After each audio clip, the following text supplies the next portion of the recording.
Welcome into the Inside Carolina podcast. This is another edition of the position preview podcast.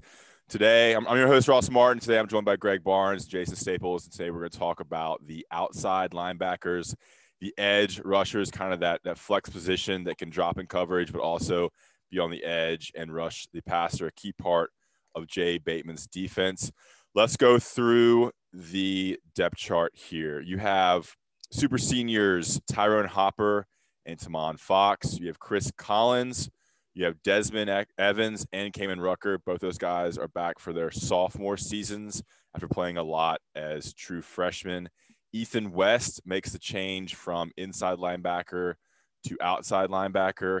And the two freshmen UNC has added in the 2021 class are Gabe Stevens and Travion Stevenson. Greg, I mean, my initial take on this position group is you have a lot of experience up top with Fox and Hopper.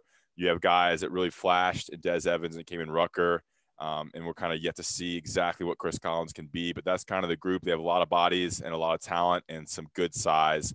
What is your take when you look at the outside linebacker position, its role, and UNC's personnel heading into the 2021 season? Yeah, I think you hit the nail on the head there, Ross. In terms of the composition of this group, Jay Bateman has to be ecstatic because you've got veteran guys like Tamon Fox and Tyrone Hopper who have played a ton of football, and they understand what it takes to compete at this level and to have success. I mean, you look at somebody like Tamon Fox, he's tied, I think, right now with Lawrence Taylor for career sacks. He's got 21, tied for seventh, 33 tackles for loss. That is the production that you need. He's been a guy they've been able to rely on at different positions the last couple of years to actually get some pressure, which has been a problem for this defense. And the fact now that he's able to play in this role more so than he will have to a defensive end, I think is critical. But those are two guys who have played just an absolute ton. But then you start talking about Cayman Rucker and Des Evans, who splashed last year as freshmen. Rucker probably more so than Evans, although Evans is a five-star guy. And they bring a lot of potential. And I expect those two to make significant leaps this year after they now have a year under their belt, and they've got a true spring ball under the belt, which they did not get last year. And then Chris Collins is another one, looks really good his first year. When Matt came in, they realized that this is a kid that needs to put on some weight to be able to do what they wanted him to do. He needed to get a little bit better in his coverage skills, so he redshirted. And I thought he looked pretty good last year. I think he got some starts. And then when you start adding in some of the younger guys, like an Ethan West, now you've got depth. So you've got experience, you've got raw talent, you've got depth, all good things. And now it's just a matter of piecing it together and trying to find the production that has been lacking with the pass rushers. Yeah, and I mean, you look at that roster, Jay Bateman loves Cayman Rucker. He's a little undersized. He led that recruitment. But he played a lot, and he's a strong physical guy who came to UNC pretty physically ready. He played a lot, just didn't have that length, but he loves him on the edge, to set the edge, to go against, a running back or a tight end, or even use his quickness around an offensive tackle. And he loves Desmond Evans, as most people would.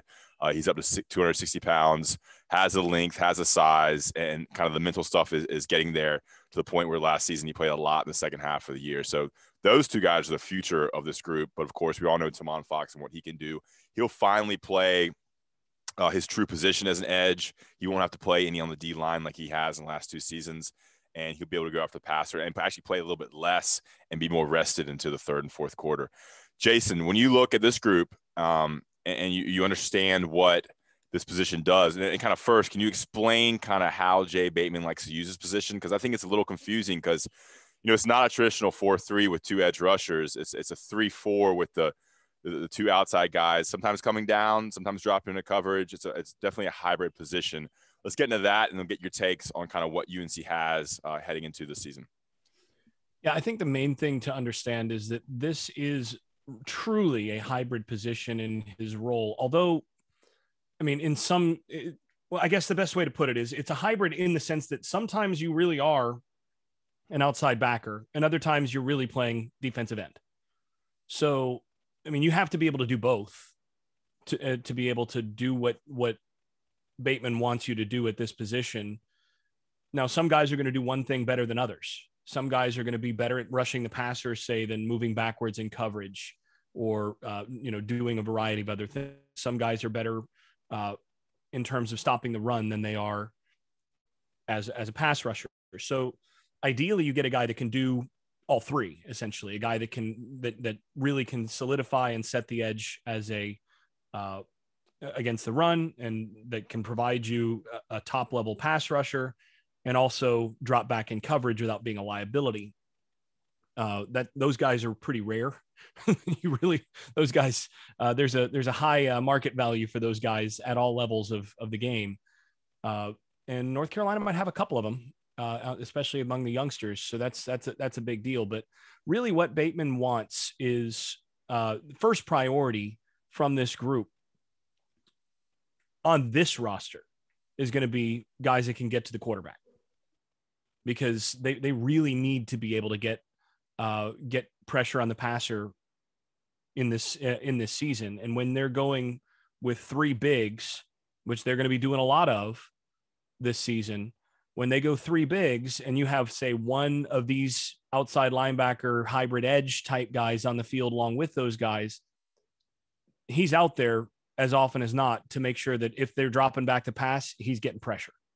So you have what's called a designated pass rusher, your DPR, in a given defense, where you may have these guys that they're playing a little bit more towards the run, but you're telling that guy you have this gap, but your first thing is getting off and getting to the quarterback. You're going to get some of that with these guys. But the next thing is you've got to have guys that can handle that edge and can make sure that they're not getting pushed out of a gap. So you've got to be able to get to the quarterback while still being disciplined enough that you don't get run straight up field and create this big seam, say, between the offensive guard and the offensive tackle, because the tackle gets, washes you out there. So that's the priority. And some of that's going to change a little bit. Sometimes they have two edges on the field, and that's going to be a little bit different with those guys. Those are typically bigger teams, more run-oriented situations. Sometimes they're going to go smaller personnel where they'll only have two defensive tackles, and then it's going to be more of an even front where you go two of the big guys and then, two edges out there with them. Those are your, smaller nickel packages that you're going to get some of that. But the other thing that he wants to be able to do with these guys is, okay, we're going to make it look like you're going to be the designated pass rusher. You're going to be the guy to come. And then at the snap, that guy's not coming. That guy's dropping to the flat, or that guy's dropping to the curl zone. And all of a sudden you have a corner that's rushing, or you have a backer that's blitzing, whatever. And that guy has to be able to recognize route patterns, different tendencies based on formation and all of these things, to be in the right spot to force the quarterback to go away from, say, a hot read. That, okay, well, they're bringing the corner. That means I need to go right where the corner vacated. Well, we want this guy to drop right where that corner is going to have vacated. So they're going to be doing a lot of that stuff with these guys. And that's really where you want to see the length and the speed and all of those things come together. And that's where, what's already been said about a guy like Des Evans, he brings to the table all of the tools that you could want at this spot. All that length, all that athleticism, that guy can be a problem just because of those traits. Another guy that I don't think gets enough talk is Chris Collins. I think he's going to be a really good player in this system. And he's a guy that he can do all three and do all three pretty well. And of course you got Tamon Fox and Rucker. I think Rucker is actually a lot like Fox in terms of their builds, even though I think Rucker is a little more undersized in terms of what they bring to the table. Rucker, you mentioned Rucker already in terms of Bateman really always having been a fan of him. Well, the reason he's a fan of him is he's a football player. Rucker is one of those guys who you can put across the board. You could play him at linebacker and he could, inside linebacker, and he could survive. You can put him at, one of the bigger positions and he'll fight and he'll find a way to make a play in the gap. They've got some guys there at that spot that can really do some things. And it's just going to be interesting to see how they balance the reps based on down and distance, based on situation, based on what guys actually step up to play. So it's a really fun position group to look forward to, because there's a mix of experience and young talent that I think is really intriguing going into next year. Yeah, I think one of the interesting things about this unit is that it benefits so greatly from what's happened along the defensive line. When you've got 10 guys of 285 pounds or more, we saw a lot of Rucker at defensive end on the interior last year. We saw a lot of Tamon Fox, as Jason's pointed out before. Tamon Fox is playing defensive end against Notre Dame. I mean, Tamon Fox is good at what he does, but that is a tall ask.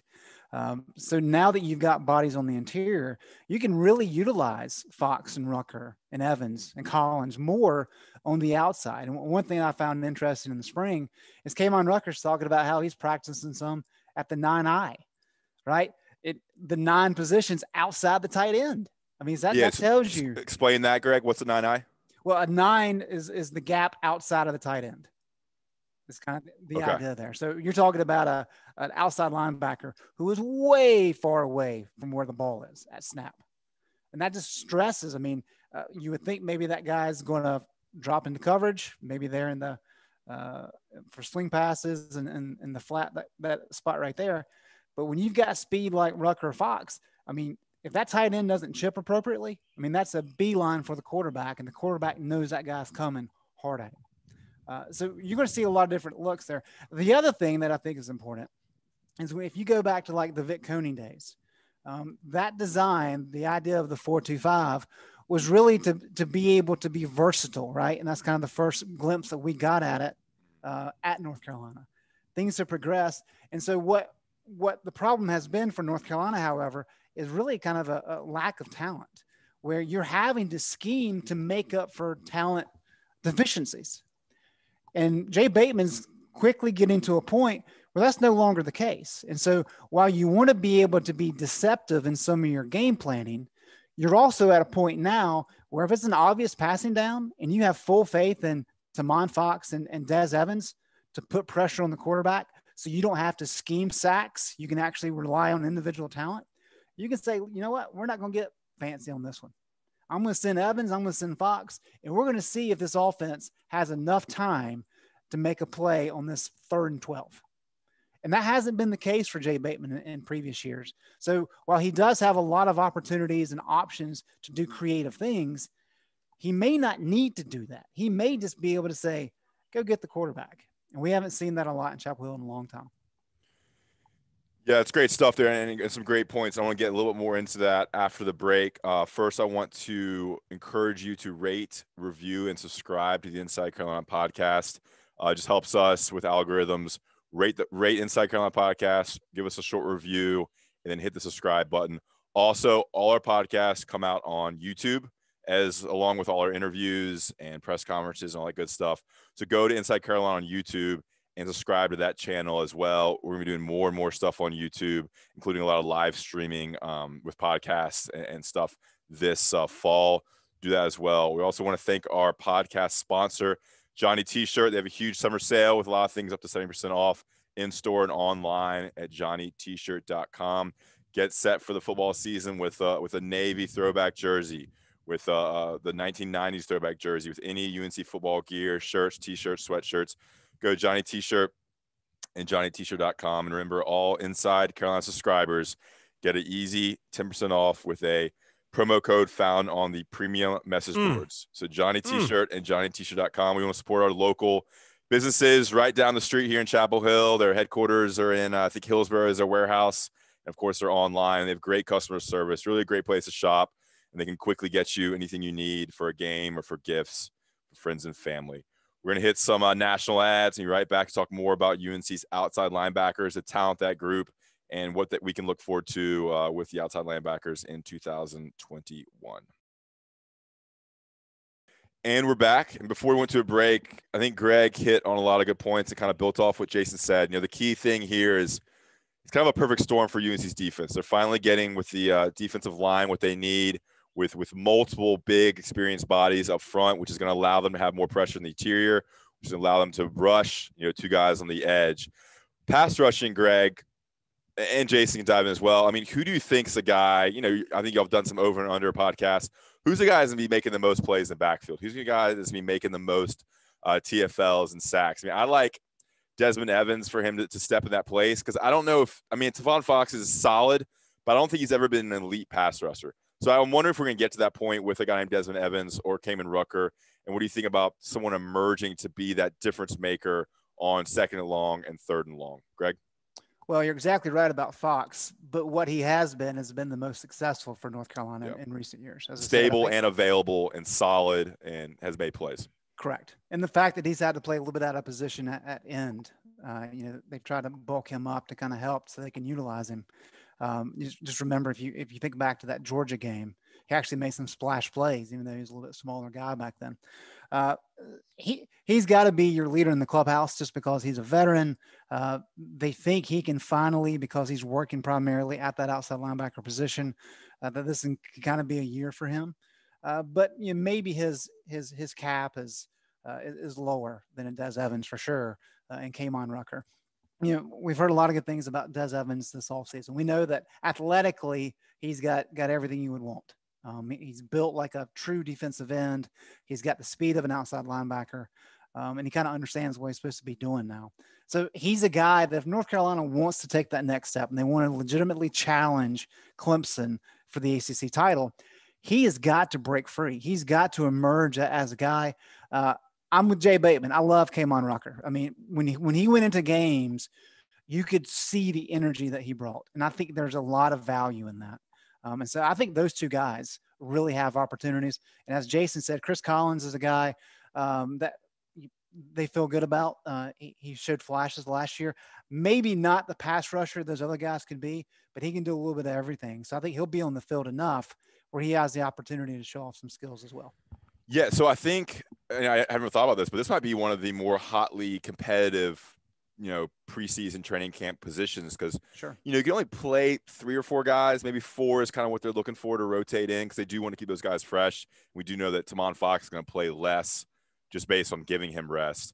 Jason, when you look at this room, how do you think Jay Bateman and the defensive coaches rotate these guys, knowing how they use them, knowing the packages that they deploy?